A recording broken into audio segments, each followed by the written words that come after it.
Alisson looks good, but I don't know if good enough now for tomorrow. I have to check that with coaches and the medical department and with Ali, of course. Macca doesn't look good, so yeah, you have to see day by day. But they were pretty hopeful after the game. They were not that serious. It's not that serious, but in that period of the year, if you're out for 5 days, it's 12 games pretty much. So we have to wait there how he shows up here today. I don't expect him to be ready for tomorrow. Don't know about Thursday or Sunday after that. So it's pretty much what is that? Stop and go. We have to see. Just to check, is Ali in normal training yet? Yes, yesterday he did. He trained normal, yeah. Yeah, just wondered as well, Jurgen, what's the plan for Joel Matip? Obviously, it's a long-term injury that could potentially end his season as well, but the complication there is that with a contract, it'd be a real shame if that was his last action for the club. Yeah, it's true. So yeah, I'm pretty sure that the club will show their class, just how you should do it. Even we have to.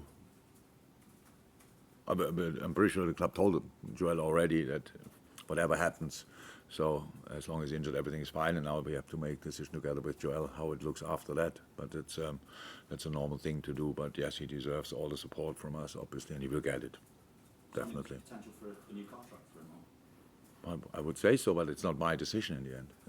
I cannot sign the papers. You can go top on Saturday. I know you're more thinking you'll see where you are in April and take it from there. But what significance is there if you can put pressure on Arsenal and those who are chasing you as well, and at least ask the question with a win and ask them to respond? Yeah. So with playing European League, you're obviously usually on the other side of that. So, and I can tell you, we ignore usually the results from other teams. So because we play Thursday and then Sunday, when everybody already played on Saturday or whatever. So usually they already won their games. I don't feel that kind of pressure from other teams. We want to win our game, and Arsenal doesn't need extra pressure. They play Aston Villa, so that's enough job to do. So and yeah, there's nothing. It's just we have a job to do, and that's against Crystal Palace. Let's be 100% focused on that. That's what we are, what we will be, and yeah, then Sunday. I have no clue who plays on Sunday then, but then I will lie at home on a sofa in the afternoon and watch the other football games, and we'll see what they do. But more out of interest if we play them still, and that's it. But nobody became champion because he was top of the table at Saturday at 2:15 or whatever on match day 16. That doesn't really help. But we need the points. We need the points, and we want to go for them, and that's what we prepare for in this short space of time. Morning, Hi. When Roy Hodgson got his first job in management, you were 9 years old, and still going. Do you admire his passion to do what's obviously a very stressful job? When Roy was in Switzerland. When was that? He was manager of Swiss national team. So like he implemented the 4-4-2 stuff like this. So my former manager Wolfgang Frank and showed us a lot of videos of him. So it was Arrigo Sacchi and Roy Hodgson actually. So that was the first time when he crossed my way. I'm really pleased that I met him then here in the Premier League, because he's an outstanding person. And a really nice man, but actually always when I see him, I ask him, what are you doing here still? So, but he looks happy and enjoys it. Not so happy when he loses in games, but even enjoying with the job, and so that's I couldn't respect it more. It's not he was my inspiration, but it's not inspiring me to work in that job that long. I don't know how he's doing that, to be honest, but yeah, great guy. 6 points separate the top four, followed by Tottenham and United and Newcastle. Do you think that we might see this season a genuinely thrilling battle for the top four, top five? I couldn't be less interested in that, but it looks like it's obviously it's a bit unusual that City is not top of the table with like 10 points between first and second and these kind of things. But it's that's how it is. Arsenal is doing extremely well. We are doing not too bad. Aston Villa is super strong. Pretty impressive performance last game, to be honest. Not only, but especially. United. Whatever, I'm not following it really, but whatever you hear, nobody's 100% happy, but they are around. Newcastle is there, Tottenham, if they win last night, they are there, and all of that. It's a super, and for sure I forgot somebody, not on purpose, just because of the amount of teams. So, what can I say? It's like always, we only can beat anybody in the games we play and with consistency over a season. And so far that looks all right, but even we could have, or maybe should have, a few points more, but we don't. We are where we are, and that's okay, but we are not celebrating, and we are not struggling with getting our arms down or whatever after games. Not at all. We just prepare for the next game and try to be ready again, and that's difficult enough. In terms of the progress that the team is making, would you say it's ahead of schedule considering the changes? For that I needed to have thought about the schedule, where we want to be in December. Didn't think about that. Maybe that's my fault, but I didn't think about it. I just wanted to sort. I wanted to create with the boys a basis early on in pre-season, through the pre-season. Then to become a real team, you have to overcome difficulties. We got them delivered with red cards, stuff like this, with being 1-0 down, being down in games, and we could overcome that. So that obviously helped. That definitely speeded the process up, but I have no clue where we would have been without that or whatever. I just don't know.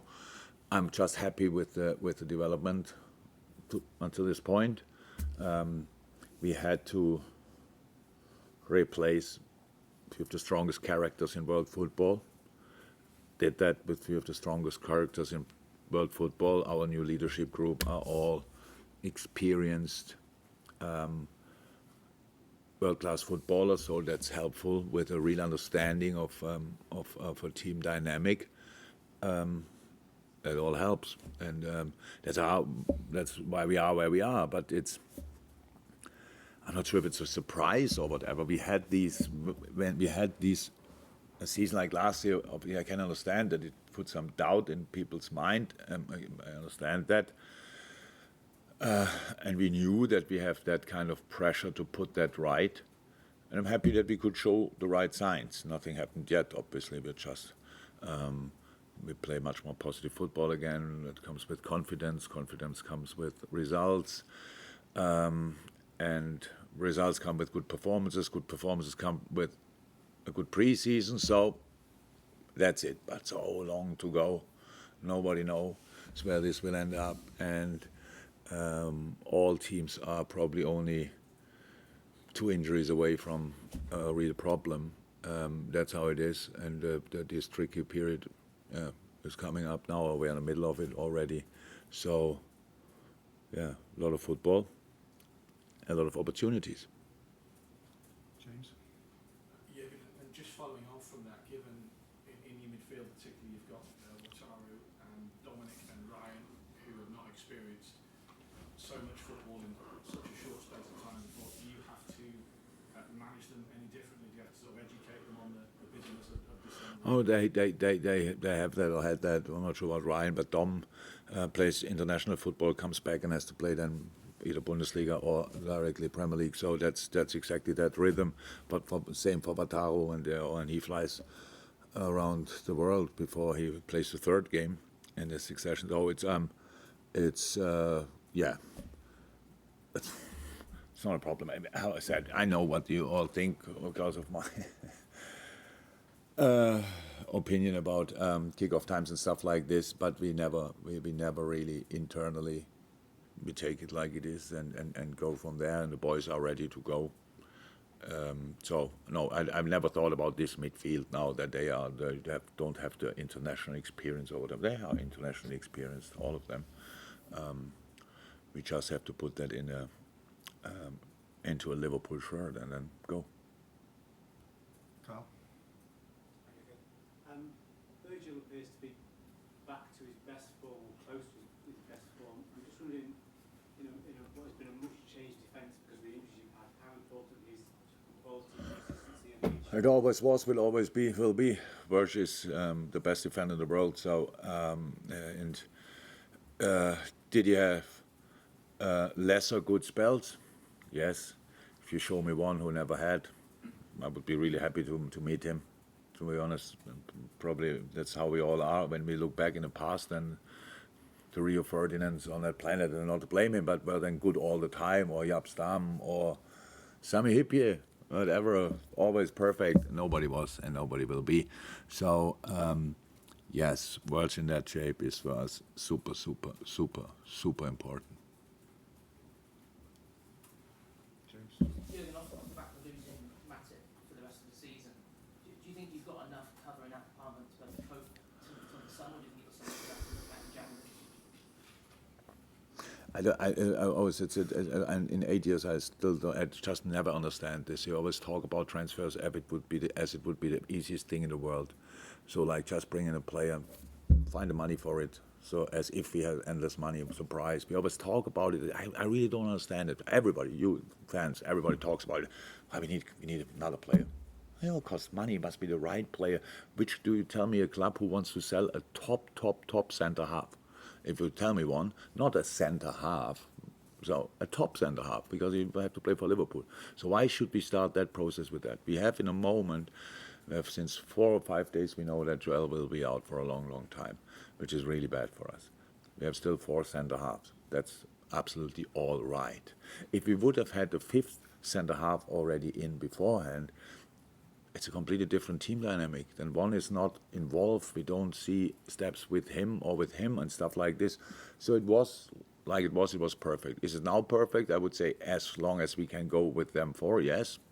If not, then it will be a bit more tricky with the amount of games coming up. But it was never Wonderland where you bring in a world-class centre-half until the other one is fit again or whatever. And as long as other clubs don't put them under the Christmas tree for us and say, take it and use it as long as you need it.